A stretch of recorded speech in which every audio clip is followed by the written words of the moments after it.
5e printemps urbain et cette fois nous parlons de la ville à pas d'homme qui était le thème de cette année-là. Pourquoi la ville à pas d'homme? Parce qu'en fait, ce sont des choses assez simples de prendre conscience que dans nos déplacements du quotidien, il y a beaucoup de déplacements qui sont des déplacements qui pourraient être faits à moins de 500 mètres, qui pourraient être faits à pied ou bien en vélo. Et qu'à partir de ce moment-là, quand on prend conscience qu'on peut les faire à pied ou en vélo, moins de 500 mètres, moins d'1 kilomètre, on peut facilement changer la vie. On peut changer la vie parce que d'une part, c'est souvent plus rapide, plutôt que de prendre une voiture, de se déplacer, de garer sa voiture, de s'énerver, de faire attention avec le stress à tout ce qui se passe sur la route et la voie publique. Ensuite, c'est meilleur pour la santé.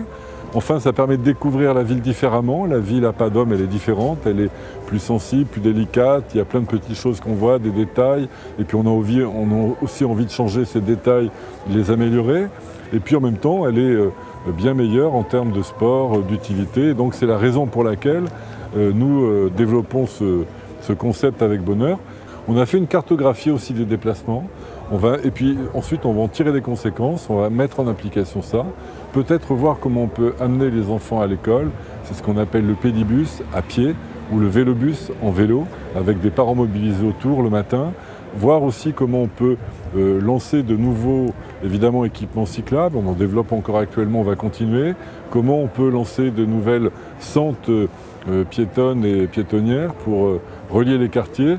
Bref, c'est une réflexion à la fois d'efficacité, moins d'encombrement, plus de fluidité, et sensibilité, plus de qualité à la vie, plus d'épanouissement du citoyen et de l'individu. La population, au travers de cette thématique de la ville à pas d'homme, peut exprimer finalement ses désirs de ville.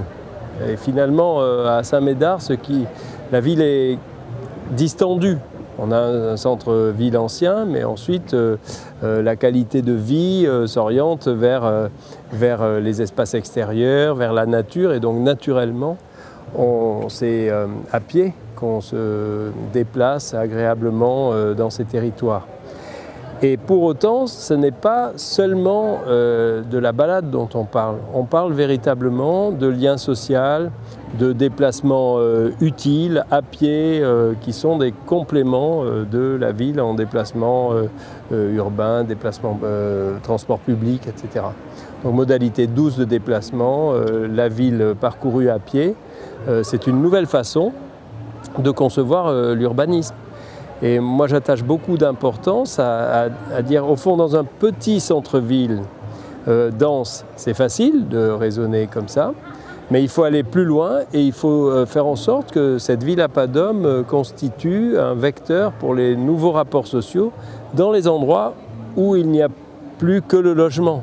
Et je parle de la ville du voisinage, de la ville des services, de la ville de l'espace collectif qui vient compléter la sphère privée et qui n'est pas forcément tout de suite l'espace public. Voilà. Des espaces mixtes, des entre-deux, ce que j'appelle des lisières, des seuils à l'habitat et qui vont être des lieux partagés au fil de cette ville parcourue à pas d'homme.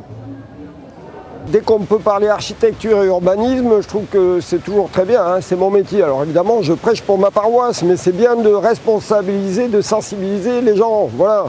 Et là, pour Saint-Médard, je suis très honoré parce que c'est la 2e fois qu'on m'invite.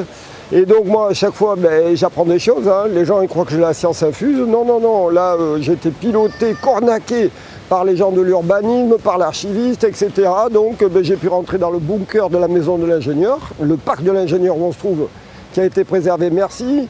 On a pu voir la gare, on sait qu'on va la retaper, l'ancienne gare, etc.